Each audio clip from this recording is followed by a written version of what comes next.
Estamos aqui no projeto Histórias ao Pé do Ouvido por Outras Bocas. E hoje a história é Confissões de um Gato. Assim, Confissões de um Gato. E vai ser contada por quem? Pela Alexandra Patrocínio.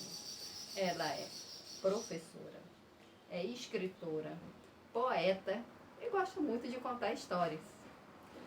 Bem, esse livro aqui é uma produção independente. Foi ilustrado pela Gláucia de Barros e ela utilizou caixas. Ela construiu umas caixas e com as caixas ela fez as ilustrações. Vamos ouvir? Projeto Histórias ao Pé do Ouvido por Outras Bocas, hoje com Alexandra Patrocínio.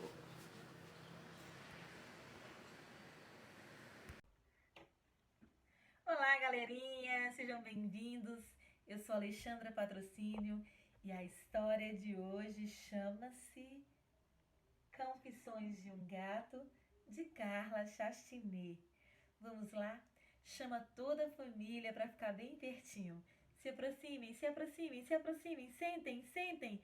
Sentem que lá vem história!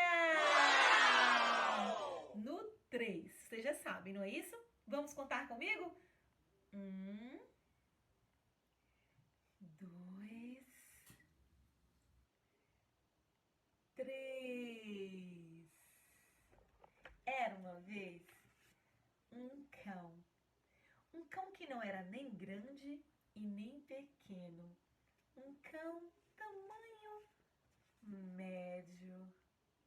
Ele tinha uma cor muito bonita.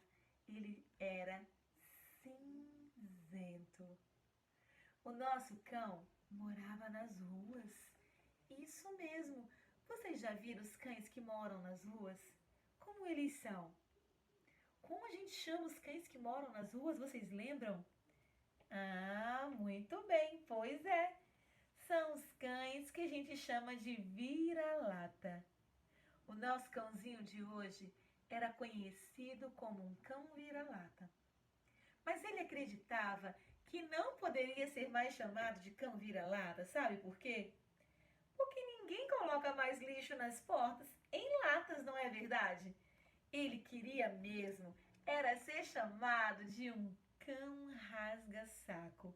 Isso mesmo, ele costumava rasgar os sacos nas portas para se alimentar, para procurar brinquedos, para se divertir também. Exato. O nosso cãozinho era um cão feliz. Ele morava nas ruas, mas ele se sentia livre. Morar nas ruas para ele significava liberdade. Liberdade até para escolher o próprio dono. Vocês acreditam? Exato.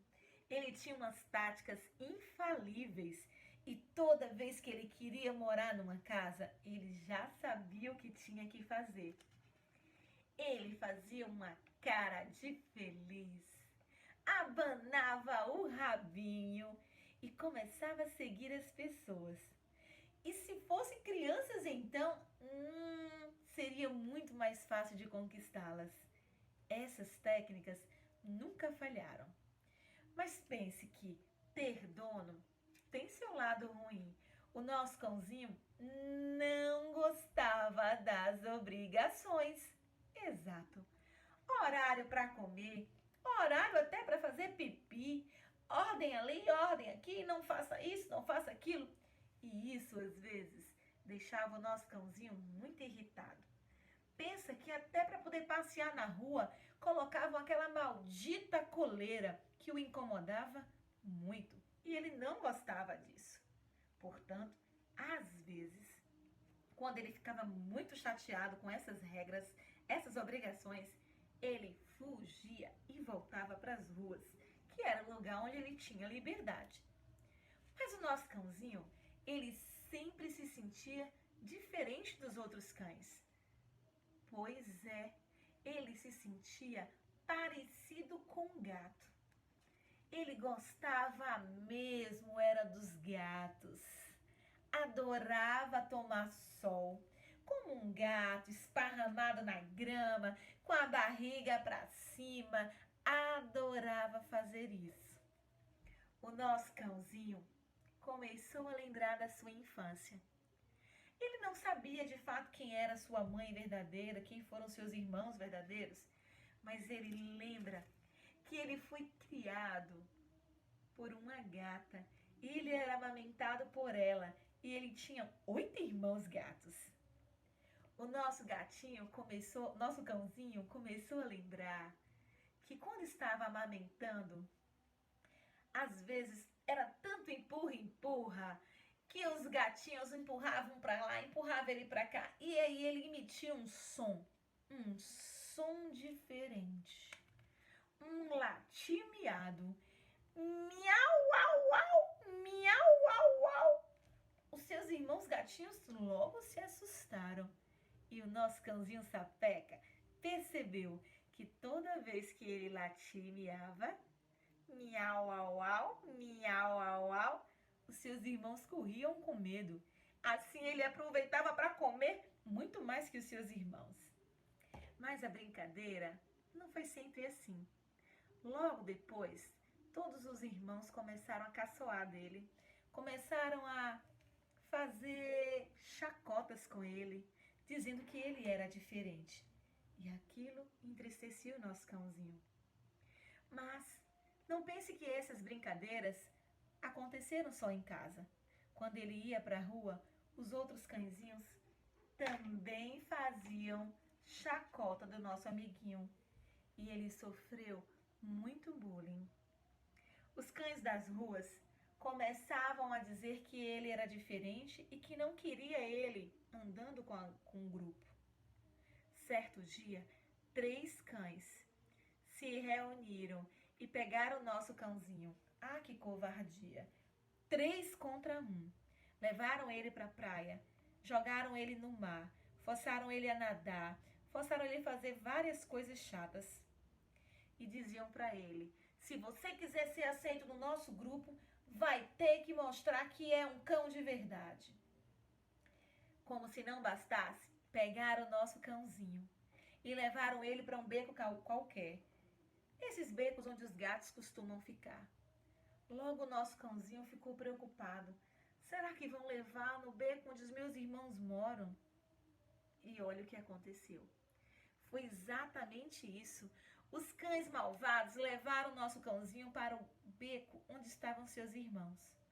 Ao chegar lá, ele olhou para os seus irmãos, os irmãos todos assustados ao ver aqueles cachorros todos ali. E ele piscou o olho para o seu irmão e disse assim: eu vou distrair eles, enquanto eu distraio vocês correm. E o nosso cãozinho esperto falou uma piada e todos os cães começaram a rir. E no que começaram a rir, se distraíram e os nossos gatinhos começaram a correr. E o nosso cão fingiu que estava correndo atrás deles e começou a correr no beco atrás dos irmãos. Mas algo muito estranho começou a acontecer. O nosso cãozinho começou a perceber que a sua pata estava diferente. Seu rabo, suas orelhas, todo o seu corpo estava diferente. Ele estava se transformando num gato. Enquanto isso, todos os cachorros vinham atrás, procurando onde estava aquele cão. E não conseguia mais encontrá-lo. Até hoje, aqueles cães não sabem o que aconteceu. Ficam procurando o velho cãozinho para continuar fazendo chacota. Mas nem imaginam o que aconteceu com ele. Na verdade, são um bando de tolos.